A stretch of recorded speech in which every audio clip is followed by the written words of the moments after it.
Hello and welcome once again to Red Gaming Tech. My name is Amata. Today is the 23rd of June and this time I'm bringing you a little bit of an update regarding the Guild Wars 2 expansion, Heart of Thorns. Now I didn't actually cover the original story, so before I actually move on to the update, I'm going to give you a bit of an overview.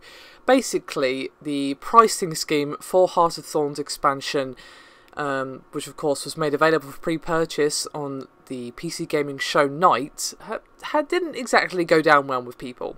Now there were tiers you can buy the expansion at: £34.99, £50.99 and £79.99. Now it's not just down to price, although that is an issue for some people. It's what each tier gets you. Now the lowest tier, which is obviously the cheapest, will get you the Heart of Thorns expansion, but it also gives you the original game. Now that means that if you've already got the original game, there's no cheaper upgrade option. So basically, if you actually want the cheapest deal, you have to buy the original game again, even if you already own it. So there was no other tier for, hey, if you already own the game, you can just buy the expansion. It's the cheapest option was literally to buy the game again, which is... And now, ArenaNet has formally responded and has announced a new veteran reward and refund policy as well. And they also, of course, issued a little bit of a statement regarding expansion pricing in the future. And they said, quote, "In the future, if we release further Guild Wars 2 expansions, we plan to offer all of the prior expansions, the core game, and the latest expansion for one single purchase price, and the veteran reward will be an additional character slot." And furthermore, quote, "For all players who registered the core Guild Wars 2 game prior to January 23rd, 2015, and who upgrade their account by pre-purchasing and registering any Guild Wars 2 Heart of Thorns edition before Guild Wars 2 Heart of Thorns launch, we will add one additional character slot to your Guild Wars 2 account." Now, that could take them some time, but the plan and specific timing will be shared when it's known.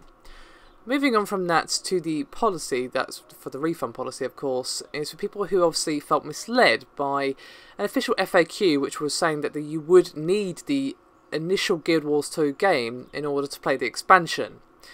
And of course this was before they realised that the core game would be bundled with the expansion itself. And this is what ArenaNet said, quote, "Some read the FAQ as us urging players to buy the core game now in preparation for the expansion release. This was not our intention, and amendments made to the FAQ following the announcement were a good faith attempt to clarify this misinterpretation." Now, refunds are only applicable to copies of Guild Wars 2 bought from their website, and if you bought the game between the 23rd of January and the 16th of June and you don't want to continue playing, you can contact their customer support to get a full refund, and you have to make your request by the 31st of July.